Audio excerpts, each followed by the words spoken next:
الحمد لله وكفى وسلام على عباده الذين اصطفى أما بعد.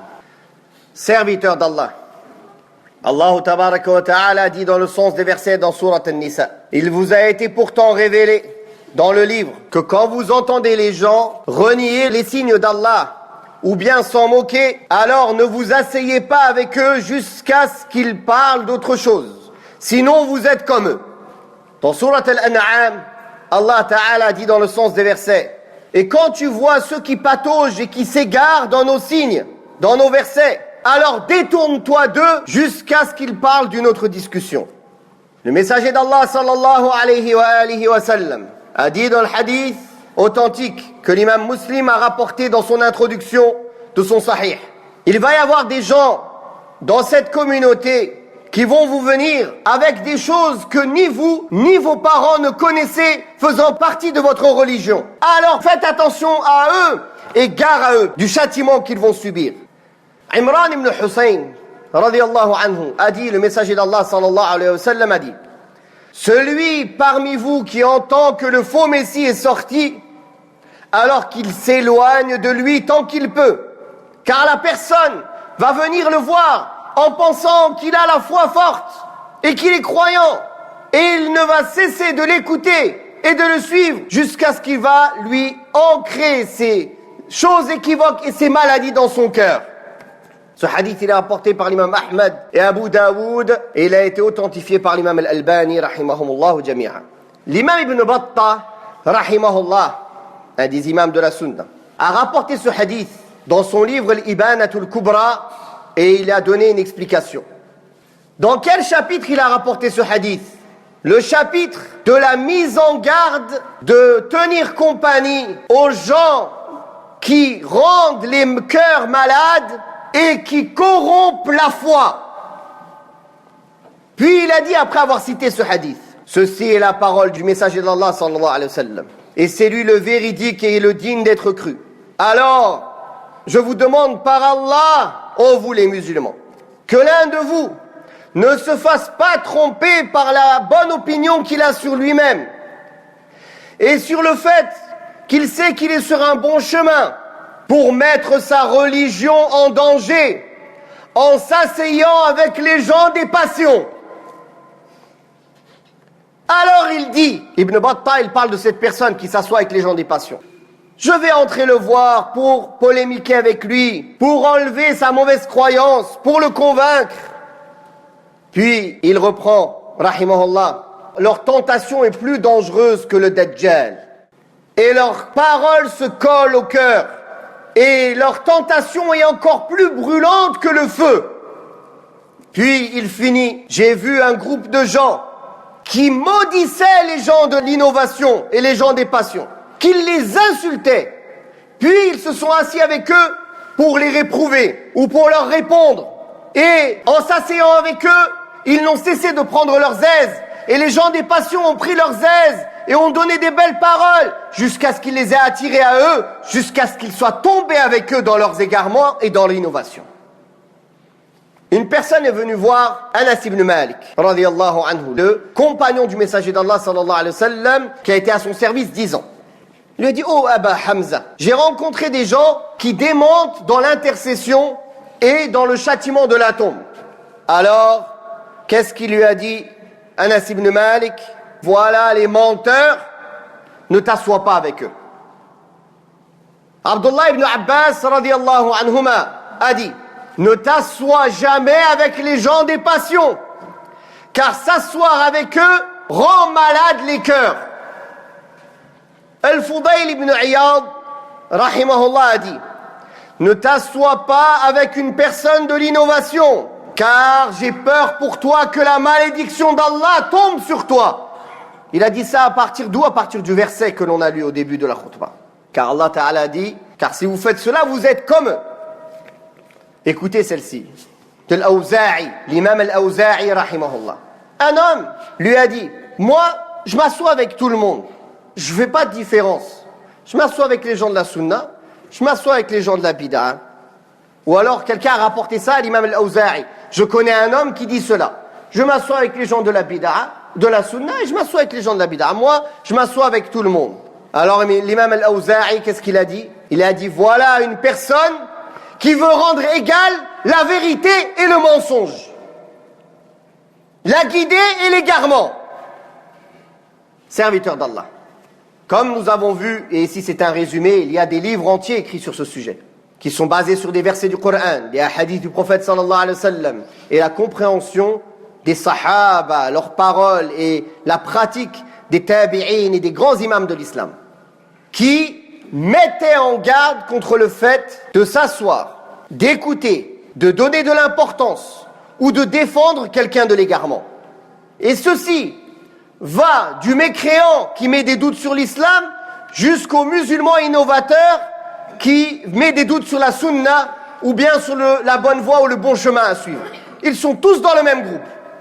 Tout cela, Allah nous a interdit de s'allier avec eux, de les aider, de les défendre, de s'asseoir avec eux, de les écouter, de leur donner de la valeur. Et même l'imam Sabouni a dit, et les gens de la sunna adorent Allah en les détestant, et ils ne leur prêtent jamais oreille, car s'ils leur prêtent l'oreille, ils ont peur que leur cœur soit touché par leur tentation. Ceci, les imams de la sunna, l'imam Ibn Sirin, Mohammed Ibn Sirin, le tabi'i, el jalil, une personne de l'innovation est venue lui voir et lui dire, je vais te réciter un hadith. Il a dit non. Il a dit un verset du Coran. Il a dit non, j'écoute pas un verset de toi. Un verset du Coran, je l'écoute pas de toi. Quand ils sont sortis, un de ses compagnons lui a dit, le Coran, pourquoi tu n'écoutes pas le Coran de lui? Il a dit, j'ai peur qu'à un moment ou à un autre, il mette une parole ou une chose où il dévie, et cette chose, elle rentre dans mon cœur et je m'égare. Mon cœur n'est pas dans mes mains. Quand ils entendaient les gens de l'innovation même réciter le Coran, ils se bouchaient les oreilles et ils partaient.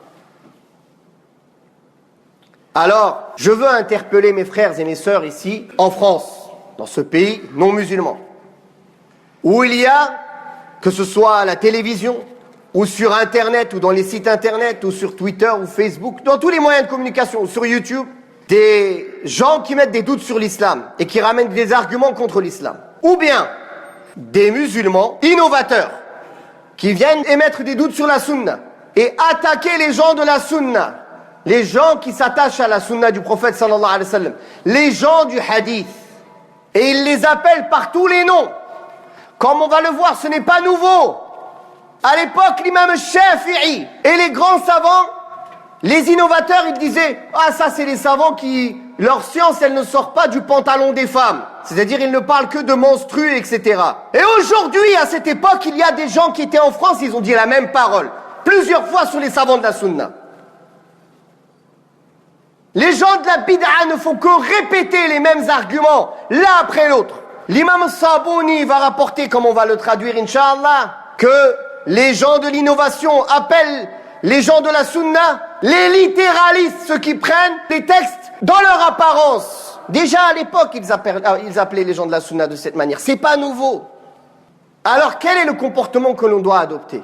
Le comportement qu'Allah nous a ordonné, que le messager d'Allah sallallahu alayhi wa sallam nous a ordonné, que les sahaba ont adopté et ont ordonné, que tous les imams de l'islam ont adopté et ordonné. On les déteste pour Allah, on ne s'assoit pas avec eux, on ne les écoute pas, on ne polémique pas avec eux, on ne les défend pas, on ne leur donne aucune importance pour préserver notre religion. Rappelez-vous le nom du chapitre qu'Ibn Battah il a donné. Le chapitre de la mise en garde de s'asseoir avec ceux qui rendent les cœurs malades et qui corrompent la foi du musulman. Alors je vois aujourd'hui, et ça c'est une maladie peut-être de cette époque, ou je ne sais pas si c'est propre à la France, je ne pense pas, beaucoup de gens qui ont une confiance exagérée sur leur propre personne. Ah, moi je connais, moi je différencie, moi je peux écouter tout le monde, moi je peux m'asseoir chez tout le monde, moi je choisis. Les savants, ils ne le faisaient pas. Les savants, alors qu'ils reconnaissent entre le faux et le vrai, entre la guidée et l'égarement. Et les ignorants qu'on est, on veut le faire, on veut écouter tout le monde. Après on se demande pourquoi on est égaré, pourquoi on est malade, alors qu'on achète l'enfer de nos propres mains. Il y a des signes apparents des gens de l'innovation et des signes apparents des gens de la sunna. Parmi les signes apparents des gens de l'innovation, comme a dit Abu Hatim al-Razi, c'est qu'ils critiquent les gens qui suivent la sunna du prophète sallallahu alayhi wa sallam. Aussi, ils détestent les gens qui donnent de l'importance aux hadiths du prophète sallallahu alayhi wa sallam, dans leur étude, dans l'apprentissage et dans l'explication et la pratique. De même que parfois ils peuvent demander l'aide à des gouverneurs injustes ou mécréants même, en leur embellissant les choses pour rendre la vie difficile aux gens de la sunna. Contrairement à ceux qui, parmi les gens de la sunna, qui prennent aide chez les gouverneurs justes ou dans la sunna pour interdire l'innovation des innovateurs. C'est différent, car c'est son devoir au gouverneur de faire cela. De même qu'on voit les gens de la bid'ah, de l'innovation et des passions faire beaucoup d'efforts dans l'adoration, montrer qu'ils sont ascètes, loin de ce bas monde, désintéressés, alors qu'en réalité, Shaitan ne vient que leur embellir leurs actes. Le prophète sallallahu alayhi wa sallam a déjà mis en garde contre cela. Il y a des gens qui ont la foi faible qui peuvent être touchés par eux. Ils voient en eux un certain ascétisme, la lecture du Coran, ou la prière la nuit, ou le jeûne. Mais le prophète sallallahu alayhi wa sallam, quand il a parlé des khawarij, des gens de la bid'a, les chiens de l'enfer, qu'est-ce qu'il a dit d'eux? Il a dit aux compagnons du prophète sallallahu alayhi wa sallam, vous allez mépriser votre prière, votre salat par rapport à leur salat. Les sahaba, comment était leur salat? Ils vont mépriser leur salat par rapport au salat des khawarij. Et votre jeûne par rapport à leur jeûne. Ils lisent le Coran, mais ils ne dépassent pas leur clavicule, ou bien leur gosier. C'est-à-dire, ça reste dans la bouche, ça ne touche pas les poitrines, les cœurs. Ils ne comprennent pas. L'imam Abu Uthman al-Sabuni, il a dit, les signes des gens de l'innovation et des passions sont apparents et clairs.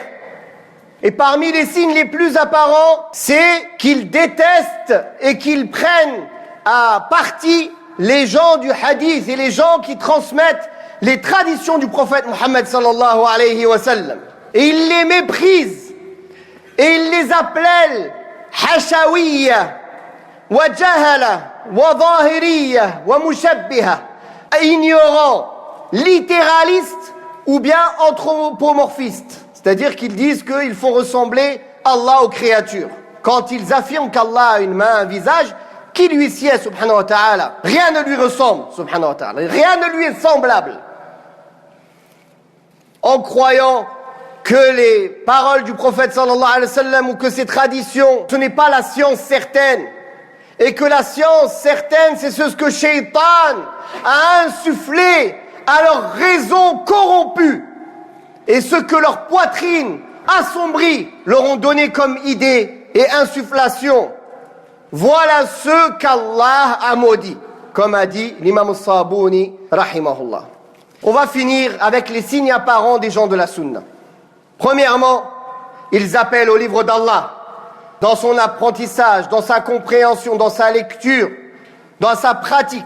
Et ils expliquent le livre d'Allah subhanahu wa ta'ala par la sunna du prophète sallallahu alayhi wa sallam, par les paroles des compagnons du prophète sallallahu alayhi wa sallam, ou des tabi'in, ou bien avec les fondements du tafsir, de l'exégèse du Coran correct, non pas par l'avis, non pas par les passions, non pas pour défendre un groupe ou un groupe.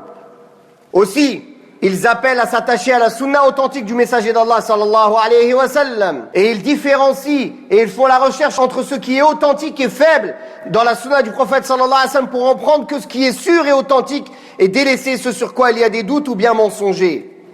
De même qu'ils ont la certitude et ils croient que la sunna du prophète sallallahu alayhi wa sallam est venue expliquer, affirmer, confirmer, détailler le livre d'Allah subhanahu wa ta'ala et sur la même voie car les deux sont une révélation. De même qu'ils aiment la sunna. Et ils aiment les gens de la sunna. Et ils aiment les savants de la sunna. Et ils défendent leur honneur. Car ils s'allient pour Allah. Et ils se désavouent pour Allah. Et ils aiment pour Allah et ils détestent pour Allah. De même qu'ils sont au juste milieu. Entre l'insensibilité et l'exagération dans la sensibilité. Comme par exemple les soufis qui sont là à pleurer tout le temps alors qu'ils suivent aucune preuve. Donc les gens de la sunna, ni ils ne sont insensibles, ni ils exagèrent et ils font que leur religion, elle ne suit que les sentiments. Ils sont au juste milieu. De même, entre la négligence et le dépassement, ils sont au juste milieu. Toujours au juste milieu. Pas le juste milieu que chacun il se fait. Le juste milieu, c'est celui qu'Allah et le prophète sallallahu alayhi wa sallam ont explicité dans le Coran et la sunna. Parmi les signes évidents et apparents des gens de la sunna, c'est qu'ils n'exagèrent jamais sur un homme, que ce soit parmi les compagnons ou les grands savants, les grands imams, jamais ils disent qu'ils sont préservés de l'erreur, mais ils prennent d'eux ce qui conforme au Coran et à la sunna et ils délaissent d'eux les erreurs en suivant les autres paroles des gens de la sunna. C'est pas eux-mêmes, ils choisissent. De même que parmi leurs signes apparents, c'est qu'ils détestent et ils se désavouent des gens de la bid'a, des gens de l'innovation et des passions. Et ils se différencient d'eux. Non pas comme celui qui vient et dit « tout le monde est pareil ». Comme il a dit l'imam al-Awza'i, celui-là, il veut dire que la vérité et le faux sont un. Tout le monde est pareil. Tous les groupes qui sont ici en train de travailler, c'est tous pareil. Non! Il y a des groupes dans l'égarement, il y a un groupe que le prophète sallallahu alayhi wa sallam a désigné qui est dans la sunna. Il n'y en a pas 15, il y en a un seul. Les compagnons du prophète sallallahu alayhi wa sallam, comme Ibn Abbas et d'autres, et parmi les tabi'in, et Ayyub al-Sikhtiyani, Ibn Sirin, rahimahumullah, ils ont mis en garde de tendre l'oreille aux gens de l'innovation, même si c'est pour lire un hadith ou lire le Coran. Quand on leur dit pourquoi, ils disent « Mon cœur n'est pas dans mes mains, ce n'est pas moi qui dirige mon cœur. J'ai peur qu'ils mettent dans mon cœur une tentation et je ne puisse pas après cela l'évacuer et purifier mon cœur de cette tentation et de cet égarement. » Alors je finirai par un conseil. Serviteur d'Allah, sache reconnaître les gens de la sunna, aime-les pour Allah, reste avec eux, prends ta religion d'eux et délaisse tous les autres. N'écoute personne d'autre pour être sûr d'être sur la bonne voie et de ne pas mettre ta religion en danger, surtout sur les réseaux sociaux. Tout ignorant aujourd'hui parle, débat, écoute, regarde des vidéos. Après, il est rempli de maladies. Il vient nous déverser toutes ces maladies comme du vomi devant nous. Il nous dit, débrouille-toi avec ça, essaie de me trouver des réponses. Non, c'est toi qui t'es rendu malade en ne faisant pas ce qu'il faut. Prends d'abord les conseils qu'Allah t'a donnés, le prophète sallallahu alayhi wa sallam t'a donné, et que les salafs t'ont laissé. Bi'idhnillah, tu seras préservé de l'égarement. On demande à Allah tabaraka wa ta'ala qu'il nous affermisse dans la sunna et qu'il nous éloigne de la bid'a et qu'il guide tous les musulmans au chemin de la vérité et qu'il nous préserve tous de l'égarement. Wa sallallahu ala Muhammad wa ala alihi wa sahbihi wa sallam. Walhamdulillahi rabbil alamin. وقل رب زدني علما